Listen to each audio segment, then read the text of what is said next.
আলহামদুলিল্লাহ হামদাশ শাকিরিন ওয়াসসালাতু ওয়াসসালামু আলা আশরাফিল আমবিয়া ওয়াল মুরসালিন ওয়া আলা আলিহি তাইয়্যিবিন ওয়া আসহাবিহি তাহিরিন। সম্মানিত দর্শক শ্রোতা, দূরে কিংবা কাছে, দেশ কিংবা বিদেশ থেকে আমাকে যারা দেখছেন, আসসালামু আলাইকুম ওয়া রাহমাতুল্লাহ, মোবারকবাদ এবং ধন্যবাদ দিয়ে শুরু করছি। এক ভাই প্রশ্ন করেছেন, রমজান মাসে অতীব গুরুত্বপূর্ণ কাজ কি কি? উনি জিজ্ঞেস করেছেন যদি ওই কাজগুলো জানতে পারে তাহলে আমল করতে সুবিধা হবে। তা আসেন আল্লাহ এবং আল্লাহ রসুল সুন্দরভাবে মুসলমানরা কিভাবে ইবাদত করবে ওইটা সুন্দরভাবে বলেছেন এবং মানুষ কি কি করবেন রমজান মাসে ওই ফেরেশতাগুলো তুলে ধরেছেন। বিশেষ করে রমজান মাস রহমত, বরকত, মাগফিরাতের মাস, ঈদকুম মিনান নার, মুক্তির মাস। আল্লাহ রাব্বুল আলামিন এই মাসে আমাদেরকে নিম্নলিখিত কাজগুলো করার জন্য তৌফিক দান করুন, আমিন। এক, রোজাগুলো বিশুদ্ধভাবে রাখা। রব্বুল আলামিন ইরশাদ করেছেন, বিসমিল্লাহির রহমানির রহিম, ইয়া আইয়ুহাল্লাযীনা আমানু কুতিবা আলাইকুমুস সিয়াম কামা কুতিবা আলাল লাযীনা মিন ক্বাবলিকুম লাআল্লাকুম তাত্তাকুন। অর্থাৎ ঈমানদারেরা ভালো করে রোজা রাখুন এবং সাথে তাকওয়া অর্জন করুন। রমজানের রোজার দ্বারা মানুষ তাকওয়াবান হয়। দুই, বিশুদ্ধভাবে কোরআন শরীফ তেলাওয়াত করা। রব্বুল আলামিন ইরশাদ করেছেন, বিসমিল্লাহির রহমানির রহিম, ইকরা বিসমি রাব্বিকাল্লাযী খলাক। হে নবী সাল্লাল্লাহু আলাইহি ওয়াসাল্লাম, আপনি পড়ুন আপনার প্রভুর নামে যিনি আপনাকে সৃষ্টি করেছেন। তিন, কোরআন মজিদ অন্যজনকে শিক্ষা দেওয়া। রাসূল করিম সাল্লাল্লাহু আলাইহি ওয়াসাল্লাম ইরশাদ করেছেন, খায়রুকুম মান তাআল্লামাল কুরআন ওয়া আল্লামাহু। যিনি কোরআন শরীফ শিক্ষা করে এবং কোরআন শরীফ পড়ে এবং পড়ায়, তিনি হলো পৃথিবীর মধ্যে উত্তম মানুষ। 4 নম্বর, সঠিক সময়ে সাহারি খাওয়া। আল্লাহ রাসূল বলেছেন, তাসাহারু ফা ইন্না ফিস সাহুরি বারাকা, যে সঠিক সময়ে সাহারি খেতে হবে। অনেকে রাতের প্রথম ভাগে খেয়ে ফেলে, কষ্ট পায়। আবার অনেকে একেবারে আজানের টাইমে খায় বা আজানের পরে খেতে চায়।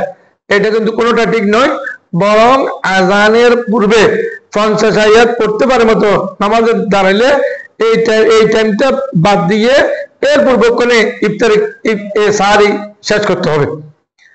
এরপর আছে 5 নম্বর, জাস্ট টাইমে ইফতার করা। অনেকে ইফতার দেরিতে করে, আবার অনেকে তাড়াতাড়ি করতেছে আজানের আগে। দুটোটা খারাপ জিনিস, জাস্ট টাইমে ইফতার করতে হবে। 6 নম্বর, জামাতের সহিত নামাজ পড়া। আল্লাহ রাব্বুল আলামিন ইরশাদ করেছেন, ইন্নাস সালাতা আলাল মুমিনিনা কিতাবাম মাওকুতা, মানুষের উপর নামাজ নির্ধারিত টাইমে পড়া ফরজ, নির্ধারিত টাইমে পড়তে হবে। 7, তারাবির নামাজ আদায় করা। আল্লাহ রাসূল ইরশাদ করেছেন, মাল কামা ঈমানান ওয়া ইহতিসাবান, যে ব্যক্তি ঈমানের সহিত এবং সওয়াব পাওয়ার উদ্দেশ্যে রমজান মাসে তারাবির নামাজ পড়ে, গফরাল্লাহু লাহু মা তাকাদ্দামা মিন যামবিহি ওয়া মা তাআখার, আল্লাহ রাব্বুল আলামিন তার জীবনের গুনাহ মাফ করে দেন, কবিরা গুনাহ তওবার সহিত এবং অন্যান্য গুনাহ আল্লাহ রাব্বুল আলামিন মাফ করে দেন।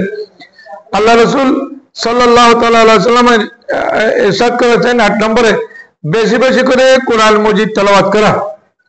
হাদিস শরীফে এসেছে, রাসূল করিম সাল্লাল্লাহু আলাইহি ওয়াসাল্লাম ইরশাদ করেছেন, মান কারা হারফাম মিনাল কোরআনে ফালাহু আশরু হাসানাত, কেউ যদি কোরআন শরীফের একটি অক্ষর তেলাওয়াত করে তার জন্য 10টি নেকি রয়েছে, সওয়াব রয়েছে।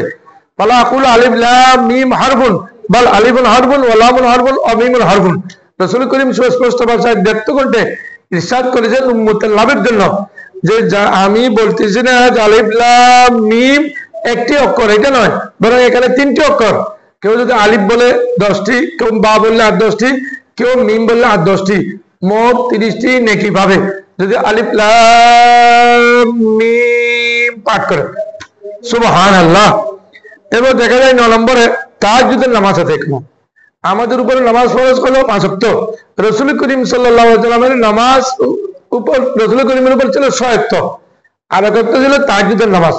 রাসূল করিম সাল্লাল্লাহু আলাইহি ওয়াসাল্লাম কে আল্লাহ রাব্বুল আলামিন বলেন, ফাতাহাজ্জাত বিহি নাফিলাতাল লাক আসা আন ইয়াবআসাকা রাব্বুকা মাকামান মাহমুদা। হে নবী সাল্লাল্লাহু আলাইহি ওয়াসাল্লাম, আপনি তাহাজ্জুদের নামাজ আদায় করেন, এটা আপনার জন্য অতিরিক্ত, আপনি আদায় করেন, সাথে আপনাকে আল্লাহ রাব্বুল আলামিন প্রশংসিত মাকাম, স্থান আল্লাহর পক্ষ থেকে দান করবেন। 10, বেশি বেশি দান সদকা করা। হাদিস শরীফে এসেছে, আস-সাদাকাতু তুতফিউ গযবার রাব, যারা সদকা করে, সদকার কারণে মানুষ বিপদ থেকে, তারুদ্দুল বালা আছে, বিপদ থেকে মুক্ত হয় এবং সদকার কারণে আল্লাহর রাগ, আল্লাহ রাব্বুল আলামিন রাগ স্থগিত হয়, আল্লাহর রাগ পানি হয়ে যায়। তাহলে আল্লাহ রাব্বুল আলামিন আমাদেরকে এই কাজগুলো করার জন্য তৌফিক দান করুন, আমিন। ওয়া আখিরু দাওয়ানা আলহামদুলিল্লাহি রাব্বিল আলামিন।